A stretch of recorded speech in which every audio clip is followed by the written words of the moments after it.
Jadi dari sekian banyak godaan setan itu ada 3 yang kita harus hati-hati. Bahkan kita wajib melindungi diri kepada Allah Azza wa Jalla.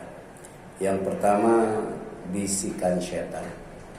Yang kedua, tiupan setan. Dan yang ketiga, ludah setan. Yang pertama, bisikan setan adalah lintasan hati yang mengarah pada keburukan, was-was, keraguan dan kebingungan. Jadi supaya manusia itu was-was, supaya manusia itu ragu, supaya manusia itu bingung, maka setan menggoda manusia lewat bisikannya ke dalam hati. Dan salah satu ruqyah untuk mencegahnya, kita disunahkan untuk membaca surat An-Nas sebelum tidur sebanyak 3 kali, bareng dengan Al-Ikhlas dan Al-Falaq. Kemudian meniupkan kedua telapak tangannya, kemudian mengusapkan ke seluruh badannya. Itu untuk menjaga dari yang namanya bisikan setan yang bikin was-was, bikin ragu dan bikin bingung. Jadi min syarril waswasil khannas alladzi yuwaswisu fi sudurin nas minal jinnati wan nas. Jadi dari kejahatan setan, pembisik yang bersembunyi, yang tidak bisa dilihat oleh manusia, yang membisikkan kejahatan ke dalam dada manusia atau ke dalam hatinya, yaitu dari golongan jin dan manusia. Kemudian Nabi SAW mengajarkan kepada umatnya doa untuk berlindung dari 3 godaan ini, dari bisikan setan, dari tiupan setan, dan dari ludah setan. A'udzubillahi as-sami'il 'alim minasyaitonir rajim min hamzihi wa nafthihi wa nafthihi. Jadi aku berlindung kepada Allah yang Maha mendengar, Maha mengetahui dari godaan setan yang terkutuk dari bisikannya, tiupannya dan ludahnya. Ini hadis riwayat Abu Dawud nomor 775 dan hadis riwayat Ahmad nomor jilid 3 nomor 50. Kemudian yang kedua, tiupan setan atau nafkhah. Jadi ada hamzah, ada nafkhah. Kalau hamzah itu bisikan, kalau nafkhah itu tiupan. Nah, tiupan setan adalah sifat sombong, ujub dan angkuh yang dimasukkan oleh setan ke dalam hati manusia.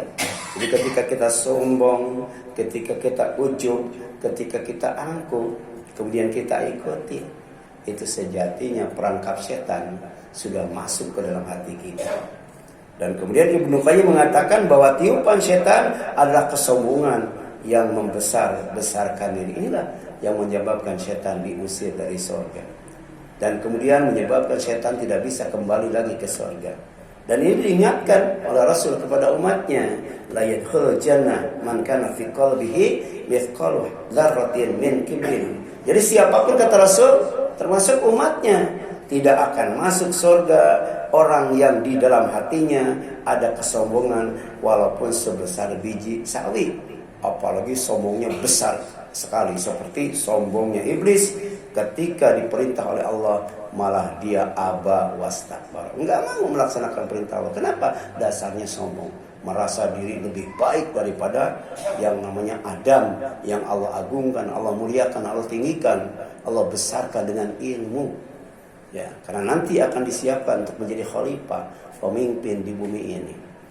Jadi kacau, rusak bumi ini kalau pemimpinnya itu tidak berilmu. Ya, pemimpinnya itu bodoh, dan itu akan terjadi di akhir zaman. Jadi ada pemimpin yang bodoh, tapi kemudian memimpin banyak orang. Ya, itu namanya ruwaibidhah. Ya, dan itu diprediksi oleh Rasul. Nggak tahu sudah ada atau belum. Kemudian yang ketiga, ludah setan, disebut nafsuh. Ya. Jadi ludah setan adalah syair dan ucapan batil yang mengajak kepada keburukan. Kalau dulu itu yang namanya lagu-lagu itu syairnya itu mengandung nasihat. Sorga di telapak kakimu dan sekarang sebagainya. Sekarang syair-syair lagu itu ya, itu tidak mengajarkan kepada anak atau pendengarnya untuk berakhlak mulia, bahkan menjauhkan dari Allah. Hati-hati itu. Ya.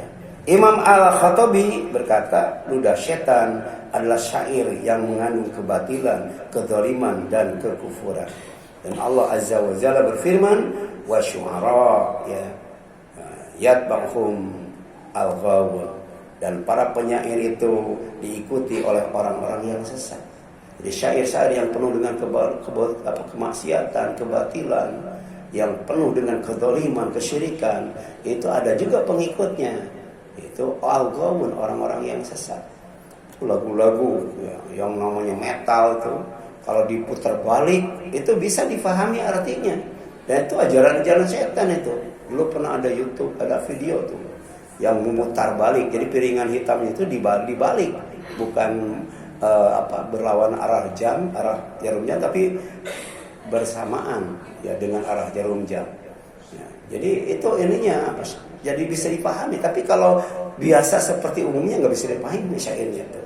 Nah ini yang termasuk asy'ar, tukang-tukang sihir yang mengajarkan kebatilan, kemaksiatan, dosa dan sebagainya, tapi pengikutnya tidak sedikit. Itu namanya al-ghawun, surat Asy-Syu'ara ayat 224. Oleh karena itu, hati-hati dengan ucapan, tulisan dan konten yang membawa pada dosa dan maksiat.